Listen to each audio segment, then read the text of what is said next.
Bonjour le reste du monde, parce que nous sommes en France ici. Je vais retirer déjà le masque pour des problèmes de diction, d'articulation.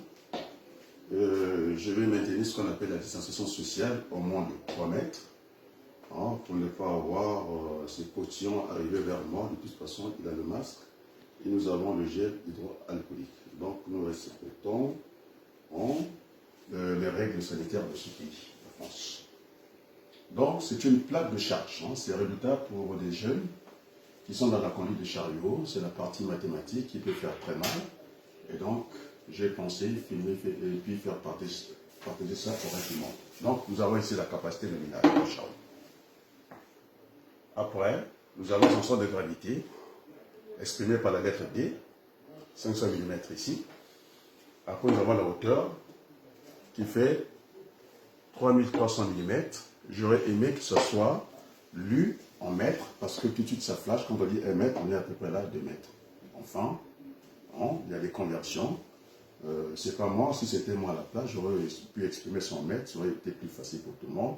Et donc je n'ai pas boudé ça, c'est comme ça. On n'a pas toujours ce qu'on veut dans la vie, c'est comme ça. On va faire avec ce que nous avons, avec les moyens du bord. Donc c'est ça. Après ici, vous avez la hauteur. Tout ça c'est la hauteur. Après, au centre de cette plaque-là, on a mis le poids.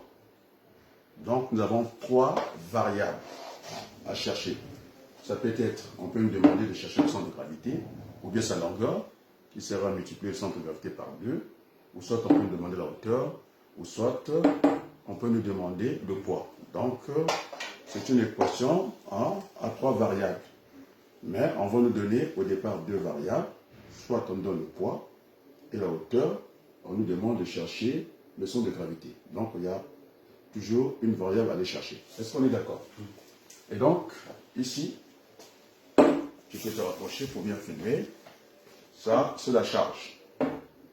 La ligne diagonale, là, c'est pour chercher ces distances centre de gravité.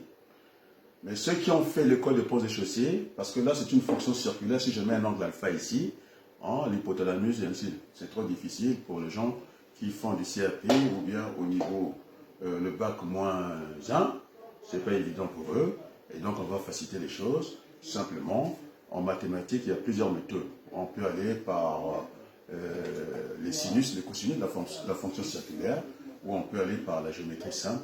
Donc c'est de diviser cette palette en deux. Quand on divise en deux, on a la distance centre de gravité. Le poids, on nous a donné combien le poids? 2370. La longueur exprimée en mètres, qu'on a converti en millimètres, donc 4 mètres 32 est égal à 4320 mm. Et j'ai donné la formule. Quand on parlera du côté, de toute façon des côtés c'était un carré, parfait. Et donc, quand on nous demandera de chercher ce côté de la palette, il y aura juste à multiplier par 2.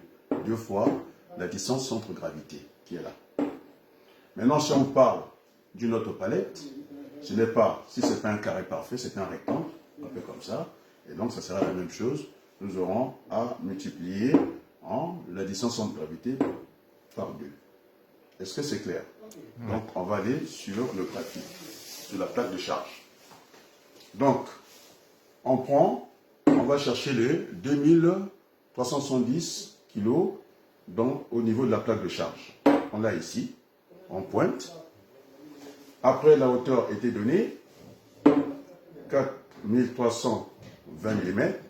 Donc, il nous reste à déterminer la distance, le centre de gravité. On l'a trouvé. Donc, on envoie, on fait une projection ici, on l'a trouvé. Et comme la question, c'était de chercher la longueur de la palette, donc, c'est ce qui nous a conduit à multiplier la distance centre de gravité par 2 pour trouver, finalement, cette charge, cette palette mesurée. La longueur était de 1000 mm qui correspond à 1 mètre. Donc, je pense qu'à peu près, on peut arrêter l'écran. Et puis, bye bye, le reste du monde, merci beaucoup.